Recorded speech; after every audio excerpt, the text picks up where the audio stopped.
Hello everyone and a warm welcome to Achievers YouTube channel. नमस्कार दोस्तों, स्वागत है सभी का अचीवर्स के यूट्यूब चैनल पर। तो कैसे हैं आप लोग? आशा करता हूँ कि शानदार तरीके से आप अपनी लाइफ को एंजॉय कर रहे हो, अपने सेहत, फैमिली और पढ़ाई का ध्यान काफ़ी अच्छी तरीके से रख रहे हो। दोस्तों, आई होप आप लोगों ने विजयदशमी का त्यौहार काफ़ी अच्छी तरीके से, काफ़ी शानदार तरीके से मनाया होगा। तो जो भी हमारे हॉलीडे था, जो भी हमारे छुट्टी के दिन, जो भी अवकाश का दिन था, वो अब ख़त्म हो रहा है। तो अब हम लोग का जो प्राइमरी चीज़ है, जो हमारा मुख्य उद्देश्य है, जिसके लिए भी हम अपना पूरा लाइफ को झोंके हुए हैं, वो पढ़ाई है। अब उधर हम लोग फोकस करते हैं। जो हमारे मौज मस्ती का समय हुआ वो तो गया, लेकिन अब हम लोग को क्या करना चाहिए? हम लोग को पढ़ाई करना चाहिए, पढ़ाई पर फोकस करना चाहिए। और आप लोग का एनटीपीसी का एग्ज़ाम बहुत जल्दी होने वाला है। तो आप लोगों को क्या करना चाहिए? जल्दी से अपना जो भी तैयारी था, जो थोड़ा सा रिदम टूटा है, वो बिल्कुल फिर से फ्रेश रूप से स्टार्ट करके एक अलग लेवल तक पहुंचाना है, ठीक ना? ये नहीं कि अगर जो रिदम टूट गया तो भाई चलो जैसे हो रहा है वैसे हो रहा है, उस तरीके से नहीं। बिल्कुल फ्रेश रूप से फिर से तैयारी में जुट जाना है।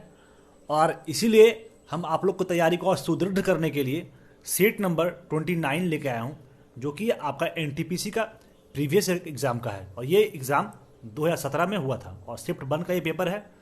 तो इससे पहले हम लोगों की टीम के द्वारा सेट 28 तक करा दिया गया है। जो लोग भी अभी तक सेट 28 तक नहीं देखे हैं, उनसे मेरा रिक्वेस्ट है कि आप लोग जाइए और ज़रूर देखिए। लेकिन इस वीडियो को देखने के बाद अगर जो सारे सेट, जितने सेट हम लोगों की टीम के द्वारा कराया गया है, अगर वो आप लोग सारे सेट को देखते हो, तो मुझे नहीं लगता है कि आने वाली परीक्षाओं में जो भी आपका परीक्षा, जैसे ग्रुप डी हो गया या एनटीपीसी हो गया या जो भी एग्ज़ाम्स है, उसमें आप कुछ गड़बड़ करोगे। तो बस आप लोग जाइए और ज़रूर देखिए, आप लोग काफ़ी फ़ायदा मिलने वाला है, ठीक ना?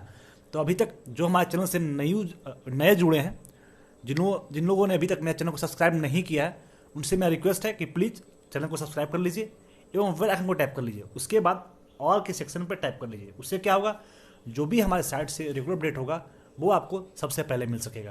तो चलिए बिना टाइम वेस्ट किए देखते हैं पहला प्रश्न। क्वेश्चन है, ऑप्टिकल फाइबर किस सिद्धांत पर कार्य करते हैं? बड़ा अच्छा प्रश्न है कि जो ऑप्टिकल फाइबर होता है वो किस सिद्धांत पे कार्य करता है। तो ये पूर्ण आंतरिक परावर्तन पर ऑप्टिकल फाइबर कार्य करता है, ठीक है।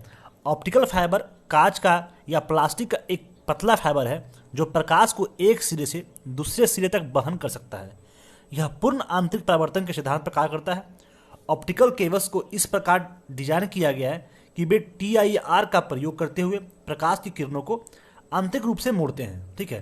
प्रकाश की किरणें निरंतर गति करते हुए ऑप्टिकल फाइबर को बॉल से टकराती है और एक सिरे से दूसरे सिरे तक डाटा संप्रेषित करती है। तो ये आपका ऑप्टिकल फाइबर सिद्धांत के बारे में था, जो कि पूर्ण आंतरिक परावर्तन के सिद्धांत पर कार्य करती है। तो ये हमारा आज का पहला प्रश्न था। आई होप आप लोग को अच्छा लग रहा है। तो अच्छा लग रहा है तो क्या करना है, आपको वीडियो को लाइक करना है और कमेंट करना है और लोगों को शेयर भी करना है, ताकि हम लोग आपके जो लाइक, शेयर और कमेंट के माध्यम से मोटिवेट हो सके और आप लोगों के लिए अच्छे अच्छे और कंटेंट ला सके, ठीक है। तो ये हमारा आज का पहला प्रश्न था। अब अगला प्रश्न देखते हैं। भारतीय पर्यावरण सुरक्षा अधिनियम किस वर्ष पारित हुआ? भारतीय पर्यावरण सुरक्षा अधिनियम, तो ये 1986 में आपका भारतीय पर्यावरण सुरक्षा अधिनियम पारित हुआ था। अब ये जो पारित हुआ, क्यों पारित हुआ था? तो पर्यावरण में सुधार करने और इसे सुरक्षा प्रदान करने के उद्देश्य के साथ में 1986 में पर्यावरण सुरक्षा अधिनियम पारित किया गया था। यह अधिनियम देश के विभिन्न भागों में पर्यावरण के विशिष्ट समस्याओं को समाधान करने और पर्यावरण संबंधी प्रदूषण के सभी रूपों को रोकथाम का प्रभार सौंपने हेतु केंद्र सरकार को प्राधिकरणों की स्थापना करने की शक्ति प्रदान करता है। तो ये आपका 1986 में भारतीय पर्यावरण सुरक्षा अधिनियम पारित हुआ था, ठीक है। ये आज का हमारा दूसरा प्रश्न था। अगला प्रश्न है, भारत के कितने राज्य और केंद्र शासित प्रदेश भारतीय तट रेखा को साझा करते हैं? तो 9 स्टेट एंड 2 UT, मतलब 9 राज्य और 2 केंद्र शासित प्रदेश जो है वो भारतीय तट रेखा को साझा करती है। चलिए हम लोग देखते हैं कि जो 9 स्टेट्स और 2 UT कौन कौन है जो आपका तट रेखा को साझा करता है। तो इसमें आपका पहला राज्य गुजरात हो गया, दूसरा महाराष्ट्र, तीसरा गोवा, चौथा कर्नाटक, पांचवा केरल, छठा तमिलनाडु, सातवां आंध्र प्रदेश, आठवां ओडिशा और नौवां पश्चिम बंगाल।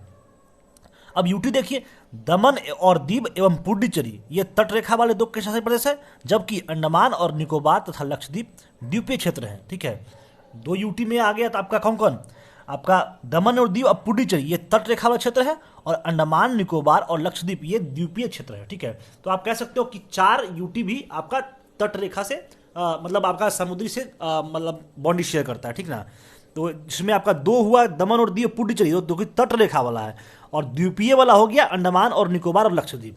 तो ये आपका 9 स्टेट एंड 2 यूटी। ठीक है, जो कि भारत के राज्य और केंद्र शासित प्रदेश है, जो कि आपका भारतीय तट रेखा को साझा करती है। यहाँ पे मैं 4 लिख सकता था, लेकिन आपका 2 यूटी इसलिए लिखा कि जो 2 यूटी है आपका दमन और दीव और पुडुचेरी, ये 2 आपका तटीय रेखा, और अंडमान निकोबार और लक्षद्वीप ये द्वीपीय क्षेत्र है। मैं बहुत बार एक्सप्लेन कर रहा हूँ, द्वीपीय क्षेत्र और तटीय क्षेत्र। तो आप लोग, आई होप आप लोग समझे होंगे। अब अगला क्वेश्चन देखते हैं। अगला प्रश्न है, महाबोधि मंदिर परिसर कॉम्प्लेक्स जो भगवान बुद्ध के जीवन से संबंधित 4 पवित्र स्थानों में से एक कहाँ स्थित है? जो आपका महाबोधि मंदिर परिसर है वो बौद्ध के 4 पवित्र स्थानों में से, ठीक है, जो 4 पवित्र स्थान था बौद्ध का, उसमें से एक ये काफी महत्वपूर्ण है। और ये जो महाबोधि मंदिर परिसर है वो कहाँ स्थित है? तो ये जो है आपका बिहार में स्थित है, और बिहार के बोधगया में आपका महाबोधि मंदिर परिसर स्थित है। तो ये आप लोग को ये बताना है, 4 है ना महाबोधि, 4 है आपका भगवान बुद्ध का जीवन से मतलब संबंधित 4 पवित्र स्थान। तो ये 3 और अन्य जो है, ये तो चौथा हो गया आपका महाबोधि मंदिर, 3 और जो है उसका आंसर आप लोगों को कमेंट में देना है। ठीक ना, सबसे पहले देखते हैं महाबोधि मंदिर जो है वो किस लिए फेमस था। तो महाबोधि मंदिर परिसर कहाँ है? बोधगया बिहार में स्थित है। यह भगवान बुद्ध के जीवन और विशेष रूप से ज्ञान प्राप्त करने से संबंधित 4 पवित्र स्थानों में से एक है। प्रथम मंदिर का निर्माण 3वीं शताब्दी ईसा पूर्व सम्राट अशोक के द्वारा कराया गया था। वर्तमान मंदिर का निर्माण 5वीं या 6वीं शताब्दी के दौरान कराया गया था। यह पूर्णतः ईंटों से निर्मित बुद्ध के आरंभिक मंदिरों में से एक है, जो गुप्त काल के अंत से लेकर वर्तमान में भारत में विद्यमान है। कहाँ है ये? बिहार में, और जो कि आपका कहाँ है? बोधगया में। ठीक है, ये अच्छा प्रश्न था। अब अगला क्वेश्चन देखते हैं। अगला प्रश्न है, वर्ष 2004 में नासा ने किसके अध्ययन करने हेतु मैसेंजर अंतरिक्ष यान लॉन्च किया था?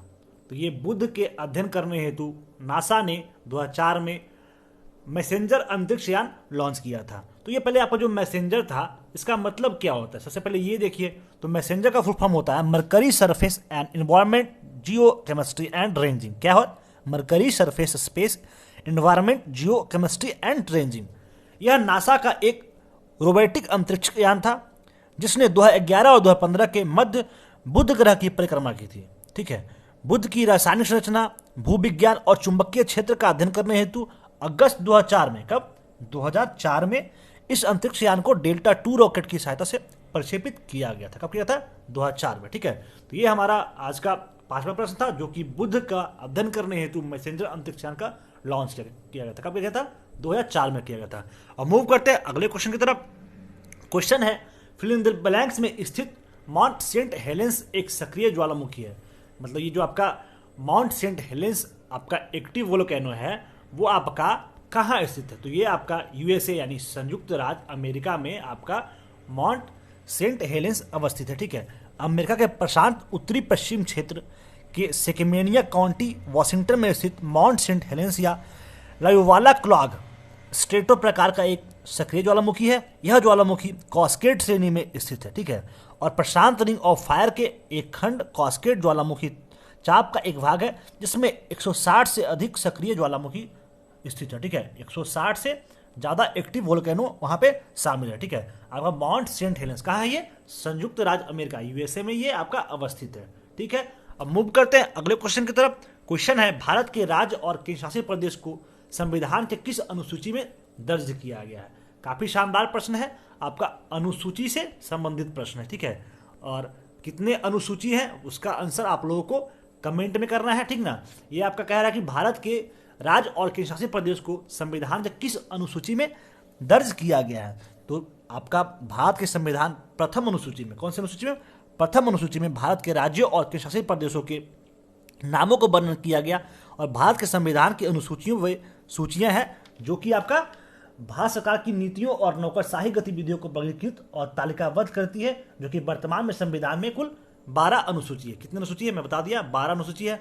और अनुसूची से मुझे याद आया, अभी फिलहाल दीक्षा गर्ग जी के द्वारा आपके काफ़ी अच्छी तरीके से इनके द्वारा एक पॉलिटी का लेक्चर लाया गया, जो कि आपका सोसेज ऑफ कॉन्स्टिट्यूशन से संबंधित था, कि मतलब आपका जो फंडामेंटल राइट्स कहाँ से लिया गया, फंडामेंटल ड्यूटीज़ कहाँ से लिया गया, जो भी चीज़ें हम लोग के कॉन्स्टिट्यूशन में एडॉप्ट किया गया, कहीं कहीं से लिया गया, तो वो सब चीज़ें कहाँ से लिया गया, इमरजेंसी का प्रोविजन कहाँ से लिया गया, वो सारे चीज़ को काफ़ी अच्छी तरीके से इनके द्वारा एक्सप्लेन किया गया है।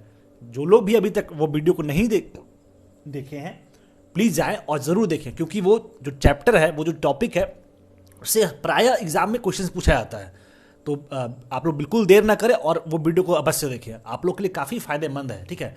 और इनके द्वारा अभी अपकमिंग वीडियो में ये भी है आपका जो भी अनुसूची और जो पार्ट्स है, शेड्यूल एंड पार्ट्स जो आपका कॉन्स्टिट्यूशन का है, बहुत जल्द इनके द्वारा एक शानदार तरीके से वीडियो लेके आया जा रहा है, ठीक है। आप लोग जब भी ये लाएं, आप लोग जरूर देखें, आप लोग के लिए काफ़ी फायदेमंद होने वाला है, ठीक है। तो ये क्वेश्चन था भारत के राज्य और केंद्र शासित प्रदेश के बारे में, जो कि संविधान के किस अनुसूची में दर्ज किया गया। तो ये आपका पहली अनुसूची में आपका राज्य और केंद्र शासित प्रदेश के संविधान को दर्ज किया गया, ठीक है। ये आज का हमारा 7वां प्रश्न था। अगला प्रश्न है, विंडोज बेस्ड कंप्यूटर में 2 फाइल एक ही फोल्डर में नहीं हो सकते हैं यदि ऑप्शन ए उनके नाम भिन्न हो लेकिन समान तिथि को बनाई गई हो।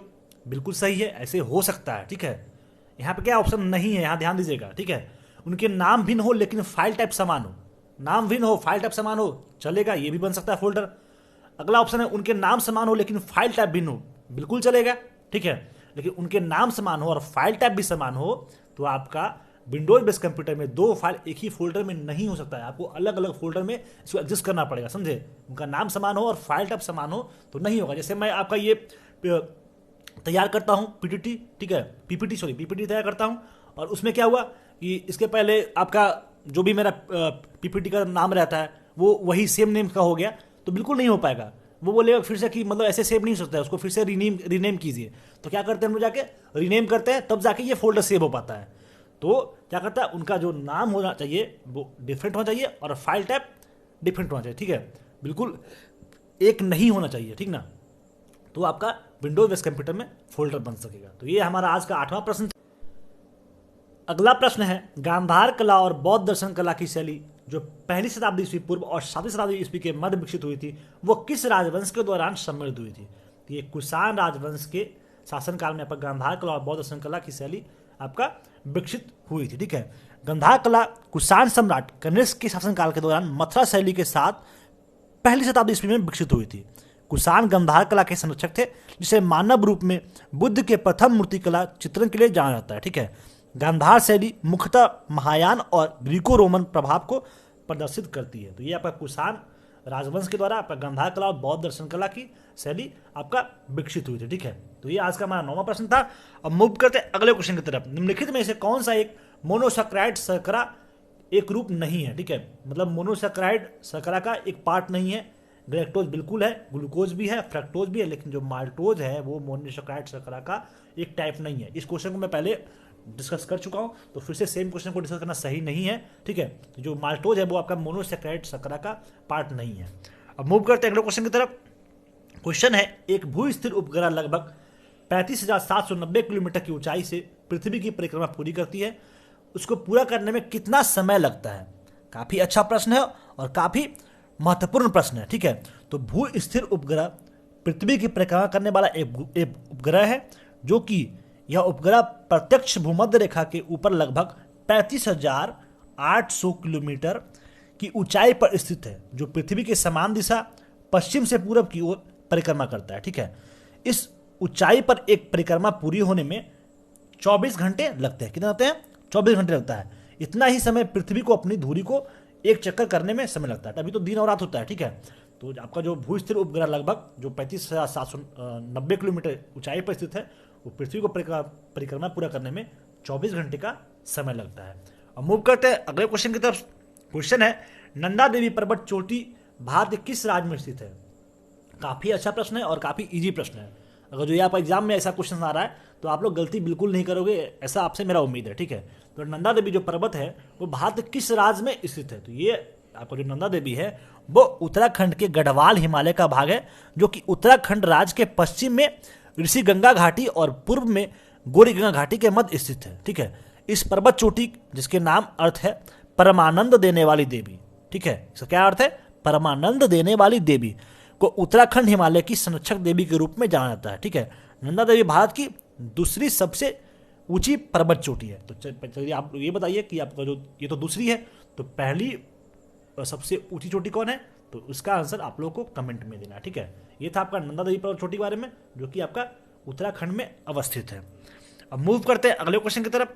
निम्नलिखित त्योहार में समानता है, थोड़ा इसमें कुछ फॉल्ट रहा है, आपको मैं इसका ऑप्शन मतलब ऑप्शन क्या है, मैं क्वेश्चन ही ये आपका पूरा अच्छी तरीके से नहीं दिया गया, ठीक है। मेरे से थोड़ा सा जिस समय मैं टाइपिंग कर रहा था उसमें मुझे क्वेश्चन का थोड़ा सा एक लाइन छूट गया था, जिसमें कुछ त्यौहार का नाम है।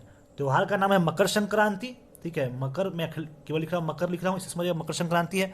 दूसरा आपका हो गया पोंगल, क्या हो गया, पोंगल, ठीक है, पोंगल समझ लीजिएगा। अगला हो गया आपका लोहड़ी, क्या हो गया, लोहड़ी, ठीक है। और अगला हो गया आपका बैसाखी, क्या हो गया, बैसाखी, बैसाखी। मकर संक्रांति, पोंगल, लोहड़ी और बैसाखी, ये कुछ त्यौहार है, और उसके बीच में आपको समानता के बारे में पूछ रहा है कि इसके बीच में क्या समानता है। तो ये जो सभी त्यौहार है, सभी फसल के कटने से संबंधित त्यौहार का नाम है, ठीक है। मतलब जब फसल कटाई होता है तभी ये आपका ईश्वर त्यौहार मनाया जाता है, ठीक है। तो सबसे पहले मकर संक्रांति के बारे में जानिए। तो मकर संक्रांति जो सूर्य देवता के सम्मान में मनाया जाने वाला एक हिंदू त्यौहार है, ठीक है, जिसे प्रतिवर्ष जनवरी में मनाया जाता है, ठीक है। जब भी हमारे जो भी बिहार से बिलोंग्स करते हैं, मैं भी बिहार से बिलोंग्स करता हूँ, तो जो लोग भी बिहार से बिलोंग्स करते होंगे उन लोगों को काफ़ी अच्छी तरीके से पता होगा कि जब हमारे खेतों में धान की कटाई होती है, जब धान में कटाई हो जाती है, तब ये त्यौहार मकर संक्रांति जनवरी के समय में मनाया जाता है, ठीक है। जबकि आपका जो ये पोंगल है वो तमिलनाडु में फसल कटने के अवसर पर मनाया जाने वाला 4 दिवसीय त्यौहार है, ठीक है। तो ये पोंगल जो कहाँ मनाया जाता है, आपका तमिलनाडु में। लोहड़ी जो है वो पंजाब में एक प्रसिद्ध लोक त्यौहार है, जिसे शीत ऋतु में मुख्यतः सिखों और हिंदुओं के द्वारा मनाया जाता है। ये जो आपका लोहड़ी है वो कहाँ मनाया जाता है, पंजाब में मनाया जाता है। और बैसाखी जो है वो भी पंजाब में ही फसल कटने के अवसर पर मनाई जाती है। ये सभी जो है वो भारतीय त्यौहार है। कौन कौन, मकर संक्रांति, पोंगल, लोहड़ी और बैसाखी। मकर संक्रांति बिहार के साइड में मनाया जाता है, पोंगल जो है वो आपके तमिलनाडु क्षेत्र में मनाया जाता है, लोहड़ी जो है पंजाब के, और बैसाखी भी जो है वो आपके पंजाब के समय पंजाब में मनाया जाता है। तो ये आपका आज का 13वां प्रश्न था। अगला प्रश्न है, एक तरल बूंद अपने कणों के आकर्षण के कारण संकुचित होती है और सबसे छोटी संभावित क्षेत्र को अधिकृत करती है। यह घटना क्या कहलाती है? यह घटना को पृष्ठ तनाव यानी सरफेस टेंशन बोलते हैं। क्या बोलते हैं? सरफेस टेंशन, ठीक ना। अब ये सरफेस टेंशन होता क्या है उसके बारे में देखिए। तो सरफेस टेंशन वह गुणधर्म है जो तरल की सतह को एक दुर्बल लचीली त्वचा के समान व्यवहार करने को बाध्य करती है, ठीक है। ऐसा सतह पर अणुओं के मध्य असमान सशक्ति बलों के कारण खुली सतह के न्यूनतम संभावित क्षेत्र को समान संकुचित होने की प्रवृत्ति के कारण होता है, ठीक है। ये आपका पृष्ठ तनाव था, जो कि एक तरल बूंद को अपने कणों के आकर्षण के कारण संकुचित होती है और सबसे छोटी संभावित क्षेत्र को अधिकृत करती है, ठीक है। अब मूव करते हैं अगले प्रश्न की तरफ। क्वेश्चन है, सर्वोच्च न्यायालय न्यायाधीशों की संख्या संशोधन अधिनियम 2008-2009 का 11 के संदर्भ में भारतीय संविधान में किए गए प्रावधान के तहत भारत के सर्वोच्च न्यायालय में एक मुख्य न्यायाधीश की संख्या कितनी से अधिक नहीं होनी चाहिए, ठीक है। तो ये आपका 2008 में अधिनियम आया, जो कि आपका मुख्य न्यायाधीश की संख्या के बारे में बताता है और कितना बताया गया कि इससे ज़्यादा अधिक नहीं होगा, ठीक है। तो ये आपका सर्वोच्च न्यायालय न्यायाधीशों की संख्या संशोधन विधेयक 2008 में ये आया था, ठीक है। और इसके द्वारा सर्वोच्च न्यायालय के न्यायाधीशों की संख्या 25 से बढ़कर 30 कर गई थी। कितना पहले था? पहले 25 था, उसके बाद ये 30 कर दिया था, ठीक है। इसमें भारत के मुख्य न्यायाधीश शामिल नहीं है, ठीक है। 30 + 1 होता है यानी 31 होता है, ठीक है। जिसके आपका ये जो 30 है ना, उसमें आपका जो भारत के मुख्य न्यायाधीश है वो शामिल नहीं है, ठीक है। भारतीय संसद को कानून बनाने, न्यायपालिका को संगठित करने और सर्वोच्च न्यायालय को अधिकार देने की शक्ति प्राप्त है। आपका जो ये आपका मुख्य न्यायाधीश जो है, जो न्यायाधीश होता है, उसमें ये शक्ति आपको प्राप्त है, ठीक है। संसद ने समय समय पर न्यायाधीशों की संख्या में वृद्धि की है, ठीक है। आपका जो 1950 में न्यायाधीशों की मूल संख्या 8 थी, ठीक है, जिसे आपका 1956 में इसे बढ़ाकर कितना कर दिया गया? 10 कर दिया गया। उसके बाद 1960 में आपका 13 कर दिया गया, 77 में आपका कर दिया गया 17 और 86 में आपका कर दिया कितना? 26 और 2008 में इसको 2008 में इसका 31 कर दिया गया। ठीक है, कितना कर दिया गया? 31। तो ये कुछ संख्या है जो कि आपको सर्वोच्च न्यायालय की मतलब न्यायाधीशों की संख्या के बारे में है, जो कि आपका 2008 में, वैसे वो जो भी पहले का जो था उतना इंपॉर्टेंट है नहीं, बस आप लोग को याद रखना है कि 2008 में यह अधिनियम आया जिसमें 25 से बढ़ाकर 30 कर दिया गया। ठीक है, और सबसे पहले जो आपका था 1950 में न्यायाधीशों की मूल संख्या 8 थी। ठीक है, जिसको 1956 में 10 किया गया, 60 में 13, 77 में 17 और 86 में 26 और 8 में 31।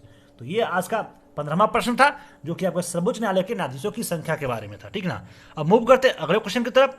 निम्नलिखित में से किस देश ने विश्व के सबसे शक्तिशाली जियो स्पाई उपग्रह गोफिन 4 का लॉन्च किया? तो ये चीन के द्वारा किया गया था। ठीक है, आपका गोफिन 4 का लॉन्च चीन के द्वारा किया गया था, जो कि देश के विश्व के सबसे शक्तिशाली जियो स्पाई उपग्रह था। ठीक ना, ये जो आपका उपग्रह था वो सबसे शक्तिशाली जियो स्पाई उपग्रह था। ठीक है, जिसे 28 दिसंबर 2015 को लॉन्च किया गया। ठीक है, यह लॉन्च 3B/G2 रॉकेट के थ्रू ये लॉन्च किया गया था। यह 50 मीटर से थोड़े कम की क्षमता वाले कलर इमेज रेजोल्यूशन है जो समुद्र में वायुयान वाहकों की निगरानी करने के लिए पर्याप्त है। ठीक है, और 400 मीटर की क्षमता वाले थर्मल इमेजिंग रेजोल्यूशन जो जंगलों की आग को पता लगाने में सक्षम से युक्त है। ये आपका गोफिन 4 है जो कि चीन के द्वारा लॉन्च किया गया था। अब अगला प्रश्न है, निम्नलिखित में से यहूदियों की धार्मिक पुस्तक कौन सी है? तो इस पुस्तक का नाम मूसा संहिता है, जो कि यहूदियों का धार्मिक पुस्तक है। ठीक है, मूसा संहिता या यहूदियों द्वारा लिखित नियम इब्रानी बाइबल की 5 पुस्तकों से बना है, जिसे गैर यहूदियों के मध्य पुराने नियम के रूप में जाना जाता है। ठीक है, ये वे नियम है जो परमेश्वर द्वारा मूसा को सिनाई पर्वत पर दिए गए थे। ठीक है, और इसमें यहूदी धर्म के बाइबल संबंधी सभी नियमों को शामिल किया गया था, जो कि पूर्णतः यहूदी धर्म के उपदेश, संस्कृति और प्रथा पर आधारित है। तो इस बुक का नाम क्या है? मूसा संहिता, जो कि यहूदियों के धार्मिक पुस्तक है। इसका एक और अन्य नाम है इब्रानी बाइबल। ठीक है, क्या इसका नाम है? इब्रानी बाइबल। ठीक है, ये यहूदियों द्वारा लिखा गया 5 पुस्तकों का संग्रह है। क्या नाम इसका? मूसा संहिता। अब अगले क्वेश्चन तरफ मूव कर, अगला क्वेश्चन देखते हैं। भारत की मल्टी एप्लीकेशन सोलर टेलीस्कोप को सौर वेधशाला प्रचालित किया गया था। मतलब भारत का जो मल्टी एप्लीकेशन सोलर टेलीस्कोप है उसको कहाँ के सौर वेधशाला के द्वारा परिचालित किया गया था? तो ये मल्टी एप्लीकेशन सोलर टेलीस्कोप था, वो आपका उदयपुर सौर वेधशाला के द्वारा प्रचालित किया गया था। अब ये आपका जो मल्टी एप्लीकेशन सोलर टेलीस्कोप था क्या, उसका नाम देख लीजिए। तो ये अपने चुंबकीय क्षेत्र के साथ साथ सौर मंडल की गतिविधियों का विस्तृत अध्ययन करने के लिए प्रयुक्त होने वाला टेलीस्कोप है। ठीक है, इसे फिजिकल रिसर्च लेबोरेटरी के उदयपुर सौर वेधशाला में परिचालित किया गया था। ठीक है, तो ये जो कि आपकी अंतरिक्ष विभाग की एक स्वायत्ता इकाई है, वो आपका मल्टी एप्लीकेशन सोलर टेलीस्कोप के बारे में था, जो कि उदयपुर के सौर वेधशाला से परिचालित हुआ था। अगले प्रश्न की तरफ हम लोग रुक करते हैं।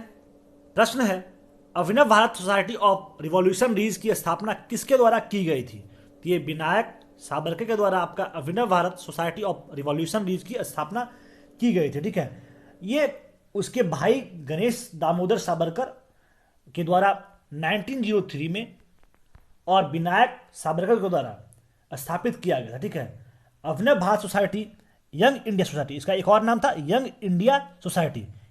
यह एक गुप्त संगठन था। इस संगठन ने कुछ ब्रिटिश अधिकारियों की हत्या कर दी थी, जिसके बाद सावरकर भाइयों को दोषी ठहराया गया, इन्हें गिल्ट ठहराया गया और कैद कर लिया गया। इस संगठन को 1952 में औपचारिक रूप से भंग कर दिया गया। ठीक है, ये जो आपका अभिनव भारत सोसाइटी, इसका अन्य नाम क्या था? यंग इंडिया सोसाइटी, जो कि आपके विनायक दामोदर सावरकर और उनके भाई गणेश दामोदर सावरकर के द्वारा ये आपका स्टार्ट किया गया था, स्थापना किया गया था। ठीक है ना, ये हमारा आज का 19वां प्रश्न था, जो कि अभिनव भारत सोसाइटी के बारे में बात था, जो कि आपका विनायक सावरकर और आपका इनका भाई का नाम क्या था?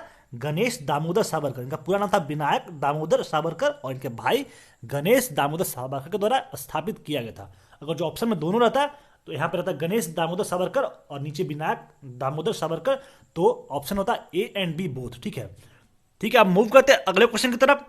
क्वेश्चन है, फिल इन द ब्लैंक्स के द्वारा कंप्यूटर फाइल टाइप को पहचाना जा सकता है। तो फाइल एक्सटेंशन के द्वारा, जो फाइल का एक्सटेंशन होता है, जो कि कंप्यूटर के फाइल के नाम से सफिक्स के रूप में निर्दिष्ट किया जाता है, यह ऑपरेटिंग सिस्टम जैसे माइक्रोसॉफ्ट विंडोज में फाइल टाइप को पहचानने में सहायता करता है और इसका निर्धारण विशेषतः फुल स्टॉप, पीरियड के साथ फाइल नेम से किया जाता है। उदाहरण में आपका फाइल नेम जैसे माई फाइल यहाँ पे डॉट टेक्स्ट में ये टेक्स्ट एक्सटेंशन है जो कि टेक्स्ट को फाइलों के साथ में जुड़ा हुआ रहता है। ठीक है, तो ये फाइल एक्सटेंशन है जो कि आपका कंप्यूटर के फाइल टाइप को पहचाना जाता है। जैसे आपका कुछ भी लिखा था, जैसे यहाँ पे रहेगा राज, और राज के बाद डॉट हो गया और टेक्स्ट रह गया, तो ये वही आपका फाइल के एक्सटेंशन को पहचानने में हेल्प करता है। ठीक ना, कहीं कहीं राज रहा और यहाँ डॉक्स रह गया, DOCX, यही सब पता चलता है कि क्या है। यहाँ PDF रह गया तो ये PDF पता होता है, टेक्स्ट से पता होता है, डॉक्स से पता होता है। ये आपका कंप्यूटर के फाइल टाइप को पहचानने में हेल्प करता है। ठीक है, तो ये आपका फाइल एक्सटेंशन था। ठीक ना, अगले प्रश्न की तरफ रुख करते हैं। प्रश्न है, अजंता की गुफाओं की चित्रकला भारत के किसके स्वर्ण युग के प्रमाण है? तो ये बौद्ध धर्म के अजंता गुफाओं की चित्रकला भारत में बौद्ध धर्म के स्वर्ण युग का प्रमाण है। जो अजंता गुफा है उसके बारे में जो भी फैक्ट्स है वो देखिए। तो महाराष्ट्र में स्थित बौद्ध मठावासीय परिसर और अजंता के गुफाओं की चित्रकला और शैल मूर्तिकला भारत में बौद्ध धर्म के स्वर्ण युग और गुप्त चित्रकला के सर्वश्रेष्ठ नमूनों की गवाही देती है। ठीक है, इसके दीवारों और शैलों की भित्ति चित्र बुद्ध के जीवन और बौद्ध धर्म के जातक कहानियों को वर्णन करता है। ये था आपका अजंता गुफा का चित्रकला जो कि आपके भारत में बौद्ध धर्म के स्वर्ण युग का प्रमाण है। ठीक है, अब मूव करते हैं अगले क्वेश्चन की तरफ। कंप्यूटर के संदर्भ में GUI का अर्थ क्या है? काफी अच्छा प्रश्न है। GUI इसका फुल फॉर्म होता है ग्राफिकल यूजर इंटरफेस। अब ग्राफिकल यूजर इंटरफेस का मतलब क्या है? यह एक यूजर इंटरफेस है जिसमें ग्राफिकल एलिमेंट्स जैसे विंडोज आइकन्स और बटन शामिल होते हैं। ठीक है, ग्राफिकल इंटरफेस और टेक्स्ट आधारित इंटरफेस जैसे कमांड लाइन इंटरफेस अंतर स्पष्ट करने के लिए यह सब 1970 में क्रिएट किया गया था। कब किया था? 1970 में। आपका कब किया था? GUI graphical user interface. ठीक ना, आप लोग ग्राफिक को अच्छी तरह से जानते होंगे। जो लोग भी पबजी खेलते होंगे, जो लोग भी गेम खेलते होंगे, उनको तो ग्राफिक का बहुत नॉलेज होगा। ठीक ना, तो ये आपका कंप्यूटर में GUI का अर्थ क्या है? Graphical user interface. अब मूव करते हैं अगले प्रश्न की तरफ। यदि पंचायत को भंग कर दिया जाता है तो चुनाव संपन्न हो जाने चाहिए। तो मतलब कितने दिनों के अंदर ये आपका चुनाव संपन्न होना चाहिए? तो भंग होने की तारीख से 6 महीने के समय सीमा के अंदर आपका यदि पंचायत को भंग कर दिया जाता है तो वहाँ चुनाव संपन्न हो जाना है। कितने महीने के अंदर? 6 महीने के समय सीमा के अंदर। ठीक है, तो ये हमारा आज का 23वां प्रश्न था। ठीक है, अब मूव करते हैं अगले प्रश्न की तरफ। अगले प्रश्न की तरफ रुक करते हैं। प्रश्न है, इलेक्ट्रॉन की खोज किसने की है? तो इलेक्ट्रॉन की खोज जे थॉमसन के द्वारा 1896 में किया गया। यह एक ब्रिटिशर भौतिकी विज्ञानी थे। ठीक ना, जो कि आपका इलेक्ट्रॉन का खोज किए थे। मैं आप लोग को एक ट्रिक बताऊंगा, काफी इंटरेस्टिंग ट्रिक था, और उसमें इलेक्ट्रॉन, प्रोटॉन और न्यूट्रॉन का खोज करने वाले का नाम था। ठीक ना, तो इसका ट्रिक मैं बता दे रहा हूं, ईट पर नाच। ठीक है, ईट पर नाच। ठीक है, काफी अच्छा ट्रिक है और आप लोग को तुरंत याद हो जाएगा।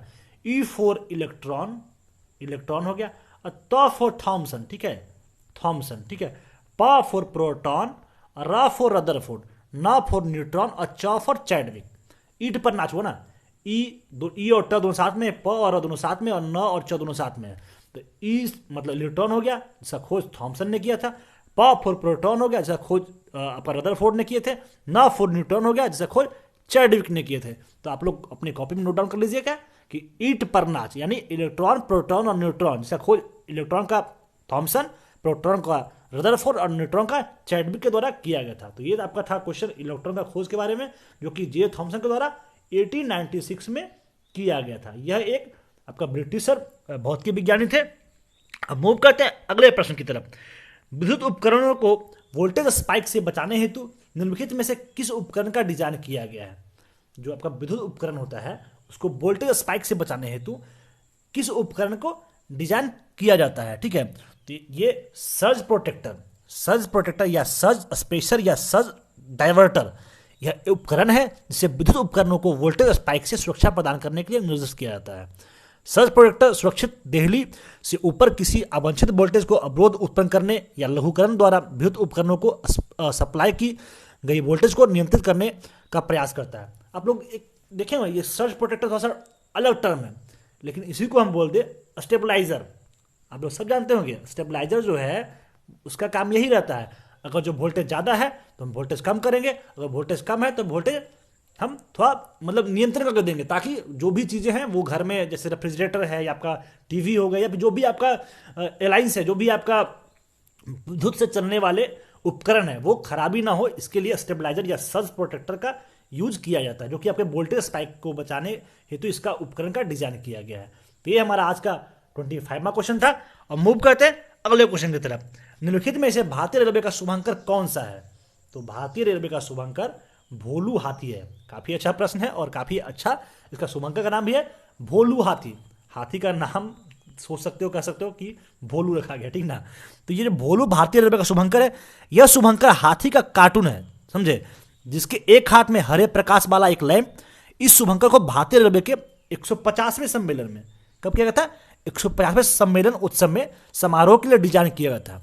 इसका जो उद्घाटन किया गया था 16 अप्रैल 2002 में, 16 अप्रैल 2002 में किया गया था, जो कि बेंगलोर में किया गया था, ठीक ना।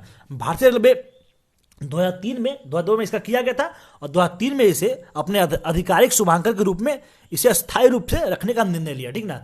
एक बार जो सम्मेलन हुआ था, 150वां सम्मेलन हुआ था, उस समय ये भोलू हाथी शुभंकर था। 2002 में ये सम्मेलन हुआ था, लेकिन 2003 में इसको कह के ये जो मोटो है, ये जो शुभंकर है, वो काफी अच्छा लगा है, तो इस शुभंकर क्यों नहीं हमेशा हम रेलवे के शुभंकर बना ले, ठीक ना। तो 2003 में इसको रेलवे ने अपने आधिकारिक रूप से शुभंकर के रूप में अस्थायी रूप से इसे अपने पास रखने का निर्णय लिया, ठीक ना। तो ये जो भोलू हाथी है वो भारतीय रेलवे का शुभंकर है। तो ये हमारा आज का 26वां प्रश्न था और ये एनटीपीसी का जो भी एग्जाम दे रहे हैं उनके लिए काफी अच्छा प्रश्न में से एक है, ठीक ना, क्योंकि ये रेलवे से संबंधित है और रेलवे के शुभंकर कौन है? भोलू हाथी। आप लोग को याद हो गया क्या है? भोलू हाथी। अब मूव करते हैं अगले प्रश्न की तरफ। अगला प्रश्न है, एक खाद्य श्रृंखला में प्राथमिक उपभोक्ता और द्वितीयक उपभोक्ता में क्या अंतर है? मतलब प्राथमिक उपभोक्ता क्या काम रहता है और द्वितीयक उपभोक्ता का क्या काम रहता है? तो प्राथमिक उपभोक्ता केवल पौधों को खाते हैं और द्वितीयक उपभोक्ता प्राथमिक उपभोक्ता को खाते हैं। प्राथमिक उपभोक्ता क्या करते हैं? पौधों खाते हैं। और द्वितीय उपभोक्ता क्या करता है? मतलब आपका प्राथमिक उपभोक्ता को खाते हैं, ठीक ना। प्राथमिक उपभोक्ता में वे जीव है जो प्राथमिक उत्पादकों को खाते हैं, उनमें शाकाहारी यानी पौधे खाने वाले कहते हैं।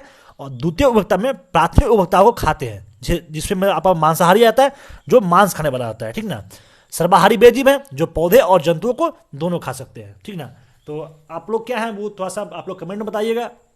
वैसे हम लोग का जन्म तो आपका शाकाहारी के लिए हुआ था, क्योंकि आप लोग देखते होंगे जो भी मांसाहारी जीव है जब वो पैदा होता है तो उसका आंख बंद होता है, लेकिन हम जब भी हम इंसान पैदा होते हैं तो हमारा आंख खुला होता है। तो इस तरीके से मुझे लगता है कि हम लोग का जो मतलब जन्म हुआ था वो शाकाहारी के रूप में हुआ, लेकिन हमारी टेस्ट बर्ड के कारण, हमारे स्वाद के कारण हम लोग जीवों का हत्या करते हैं और अपना जो भी ये पेट भरते हैं। चलिए कोई बात नहीं, भरिए पेट। कब तक भरिएगा? कभी ना कभी इस चीज़ का रियलाइज़ होगा और फिर आपको छोड़ना पड़ेगा। मुझे नहीं लगता कि इसमें बहुत ज़्यादा ताकत होता है, और जो लोग ये आपका मांस खाते हैं, जो लोग मतलब ये नॉनवेज खाते हैं, उन्हें बहुत ज़्यादा ताकत होता है, ऐसा बिल्कुल भी नहीं है। तो ये था आपका खाद्य श्रृंखला के बारे में, जो कि प्राथमिक उपभोक्ता और द्वितीय उपभोक्ता का अंतर है, जो कि आपका प्राथमिक उपभोक्ता केवल पौधों खाते हैं और द्वितीय उपभोक्ता आपके प्राथमिक उपभोक्ताओं को खाते हैं। अब मूव करते हैं अगले प्रश्न की तरफ। निम्नलिखित में से नीति आयोग का वर्तमान सीईओ कौन है? तो इनका नाम अमिताभ कांत है, जो कि आपके नीति आयोग के वर्तमान सीईओ हैं, ठीक ना। इनका जो मतलब इनको बनाया गया था 1 अप्रैल 2016 में इन्हें नीति आयोग के सीईओ के रूप में बनाया गया, ठीक ना। चलिए आप लोग ये बताइए कि आपका जो नीति आयोग का चेयरपर्सन कौन है? ये तो सीईओ हैं, अमिताभ कांत जी सीईओ हैं, लेकिन चेयरपर्सन का नाम आप लोग को कमेंट में बताना है। नीति आयोग का फुल फॉर्म क्या होता है वो भी आपको बताना है कि नीति आयोग का फुल फॉर्म क्या होता है और नीति आयोग का चेयरपर्सन का नाम क्या है। उन दोनों का आंसर आप लोग को कमेंट में करना है, ठीक है। इससे पहले आपके अमिताभ कांत जी थे, वो आपको 2016 तक, जब आपके नीति आयोग के सीईओ बनाए गए उसके पहले तक, ये औद्योगिक नीति और प्रोत्साहन विभाग में आपके राष्ट्रीय सचिव के रूप में कार्यरत थे। और ये आपका केरल कैडर के आईएएस रह चुके हैं। क्या थे? आपका केरल कैडर के आईएएस रह चुके हैं। ये भारतीय प्रशासनिक सेवा में एक सदस्य के रूप में कार्य किए हैं। और ये आपका 2016 तक क्या रह चुके थे? औद्योगिक नीति के प्रोत्साहन विभाग में सचिव रह चुके हैं। तो चलिए आप लोग को ये बताना है, क्वेश्चन 2 पूछनी है आपसे कि आपका जो नीति आयोग है उसका फुल फॉर्म क्या है और नीति आयोग का चेयरपर्सन का नाम क्या है। अब मूव करते हैं अगले प्रश्न की तरफ। क्वेश्चन है, भारतीय स्वतंत्रता संग्राम के सिपाही विद्रोह के दौरान भारत का गवर्नर जनरल कौन था? तो इनका नाम लॉर्ड कैनिंग था, जो कि भारतीय स्वतंत्रता संग्राम के सिपाही विद्रोह के दौरान आपका लॉर्ड कैनिंग भारत के गवर्नर जनरल के रूप में कार्यरत थे।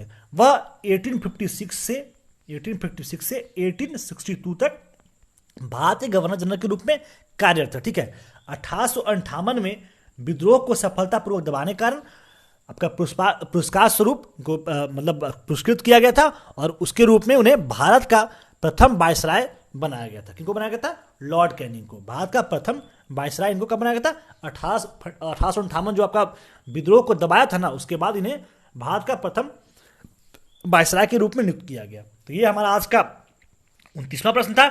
और मूव करते हैं अगले प्रश्न की तरफ, और काफी अच्छा प्रश्न है जो कि आपका क्वेश्चन है, निम्नलिखित में से वायुमंडल में कौन सी परत रेडियो संचार का संभव बनाती है? ठीक है, जो आपका रेडियो संचार होता है वो कौन से वायुमंडल कौन से लेयर में होता है? और काफी अच्छा प्रश्न है। मैं थोड़ा सा आपको डिराइव करूंगा जो भी आपका वायुमंडल का लेयर है।